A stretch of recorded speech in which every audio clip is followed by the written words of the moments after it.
अस्सलाम वालेकुम रहमतुल्लाह। आज के लेक्चर में हम एसएलएस और वीएलएस टेक्निक को डिस्कस करेंगे। सॉलिड लिक्विड सॉलिड और वेपर लिक्विड सॉलिड, ये दो मुख्तलिफ टेक्निक्स हैं टू सिंथेसाइज नैनो वायर्स। इसको कैसे करते हैं, इसको प्रोसीजर क्या होता है, इसे हम पहले एसएलएस टेक्निक को डिस्कस करते हैं। इस फिगर में ये क्या है देखें। आप चाहते हैं कि आप सिलिकॉन की नैनो वायर्स बनाएं और उसके लिए जो प्रोसीजर है वो use S L S technique use करें। यानी एक आपके पास सॉलिड हो, फिर लिक्विड हो और फिर आप सॉलिड, यानी इसमें मैं आपको बताता हूँ कि ये होता क्या है। आपके पास सबसे पहले ये सिलिकॉन वेफर है, ये ब्लू कलर में आपको नज़र आ रहा है, ये सिलिकॉन वेफर है। इसके ऊपर आपने एक कैटलिस्ट की लेयर चढ़ा देनी है।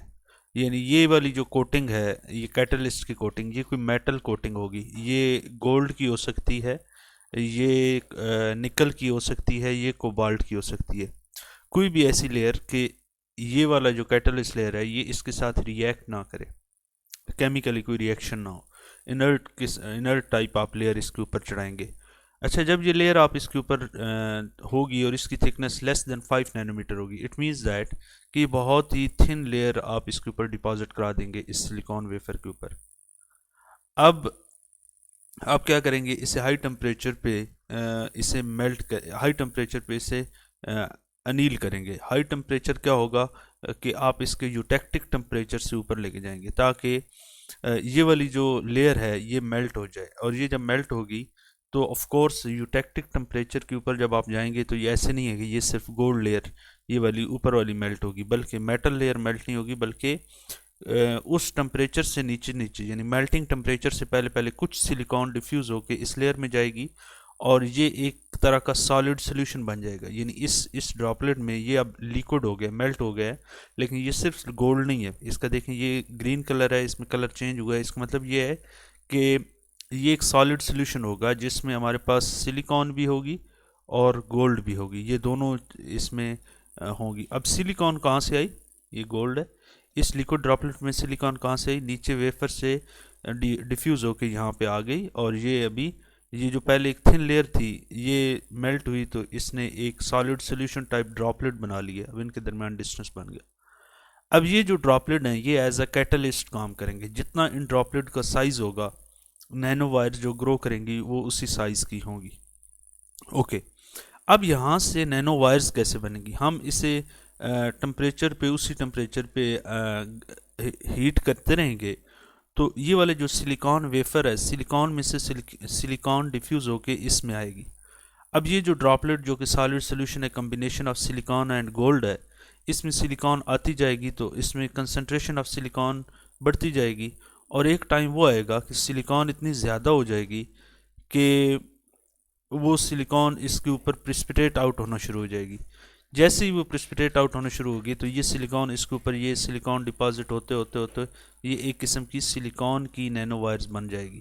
ये इसका एसएलएस मेथड की ये टेक्निक है। ये दूसरे जो कैटलिस्ट था उसके ऊपर, ये तीसरा, ये चौथा, ये पांचवा।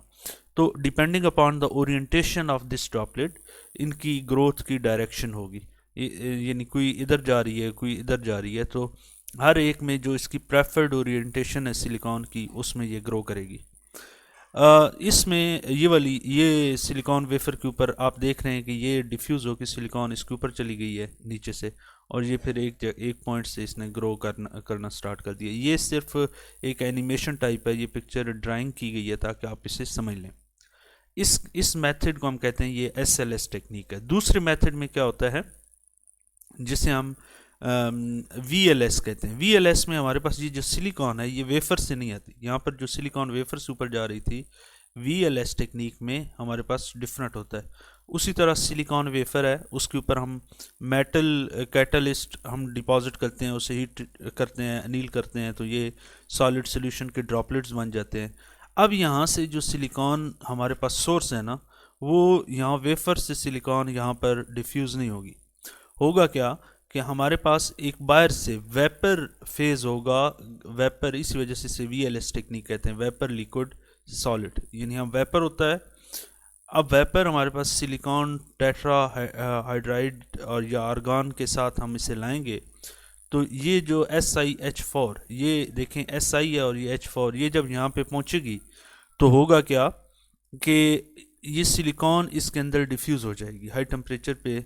ऑफ कोर्स टेम्परेचर इतना हाई इनफ है कि ये जो सिलिकॉन ने इसके साथ बॉन्ड बनाए हुए हैं हाइड्रोजन के साथ, वो ब्रेक होंगे और वो इसके अंदर डिफ्यूज़ हो जाएगी। जैसे ही इसके अंदर डिफ्यूज़ होगी तो ये तो पहले ही सॉलिड सोल्यूशन है सिलिकॉन प्लस गोल्ड या मेटल का। तो एक टाइम आएगा कि इसमें सिलिकॉन की कंसंट्रेशन इतनी ज़्यादा हो जाएगी कि वो सिलिकॉन नीचे इसके साथ इस सिलिकॉन के साथ प्रेसिपिटेट होकर नीचे चली जाएगी। अब क्वेश्चन ये पैदा होता है कि ये प्रेसिपिटेट होकर इसके ऊपर क्यों नहीं ग्रो हुई?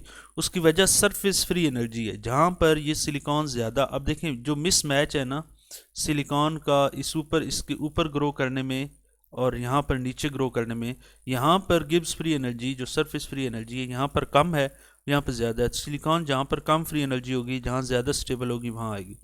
तो इसमें पहले आके डिफ्यूज़ होती जाएगी। जब ये सुपर सेचुरेटेड हो जाएगा तो ये सिलिकॉन निकल के इसके ऊपर आके हमारे सबस्ट्रेट सिलिकॉन वेफर के ऊपर आती जाएगी। तो ये एक सिलिकॉन, फिर दूसरी, फिर तीसरी, फिर चौथी, तो ये नीचे सिलिकॉन की लेयर होगी और ये लिक्विड ड्रॉपलेट ऊपर ही बढ़ता जाएगा, इसके नीचे सिलिकॉन लेयर।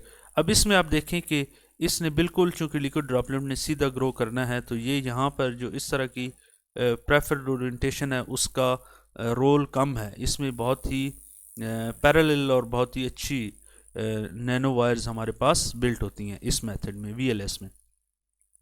ये सिंपल इंट्रोडक्शन है। ऑफ कोर्स इसके प्रोसेस पैरामीटर्स बहुत ज़्यादा हैं और उनको फर्दन तो यहाँ पर डिस्कस नहीं किया जा सकता, लेकिन जो चीज़ें इनका इंट्रो देना है मकसद, तो वो आपको मैं साथ साथ करा रहा हूँ। ये देखें होगा क्या कि लिक्विड कैटलिस्ट नैनो क्लस्टर, यहाँ पर नैनो क्लस्टर मेटल डिपॉजिट हुई थी, सॉलिड सोल्यूशन था, फिर उसमें जब सिलिकॉन डिफ्यूज़ हुई तो वो सुपर सेचुरेटेड हो गई। सुपर सेचुरेशन होने के बाद नैनो वायर्स न्यूक्लिएट होना शुरू हो गई। ये इस तरफ जब सुपर सेचुरेशन इतनी ज़्यादा हो गई कि ये मेटल और सिलिकॉन को अपने अंदर एब्जॉर्ब नहीं कर सकता, तो ये इसको रिपेल करेगा और ये नैनो वायर्स ग्रो करना स्टार्ट हो जाएगी। तो ये वाला इसका प्रोसेस है, नैनो वायर ग्रोथ इस डायरेक्शन में हो रही है। कि ये कैसे होती है? Crystal form a liquid droplet by itself, it acts as a trap for growth species are evaporated first then diffuse। ये वही बातें हैं, आप इन्हें देख लें, लेकिन ये प्रोसेस है कि ये इसमें क्या होता है। अगर आपको ये पता है कि अगर एक चीज़ ये है, इसके अंदर एक चीज़ लेट्स सपोज 5 एटम आ सकते हैं, तो अगर आप इसके अंदर छठा एटम लाना चाहेंगे तो छठा जो है तब भी आएगा जब इसमें से एक निकलेगा, तो वो यहाँ पर आ जाएगा। ये इसी हम प्रिसिपिटेशन कह रहे हैं। फिर सातवां लाएंगे तो एक एटम और निकलेगा, वो वहाँ पे इसके पीछे आएगा तो ये आगे शिफ्ट हो जाएगा। तो ये शिफ्ट होते होते एटम बाय एटम हमारे पास ये नैनो वायर्स बनेंगी। तो ये इसका होल प्रोसीजर है जो इसमें लाई करता है। इसमें एक बात और भी है कि ये जो नैनो वायर्स बनती हैं ये डिफेक्ट्स फ्री होती हैं, क्योंकि डिफ्यूजन बेस्ड फिनोमेना है। इसमें एटम बाय एटम डिफ्यूजन होती है, इसमें किसी किस्म के डिफेक्ट्स के चांसेस कम होते हैं। लेकिन ऑफ कोर्स अगर आप प्रोसेस पैरामीटर के साथ प्ले करें तो आप बहुत सारी चीज़ें चेंज कर सकते हैं। आज के लेक्चर में इतना ही। अगले लेक्चर में एक न्यू टेक्निक के साथ हाजिर होते हैं। अल्लाह हाफिज़।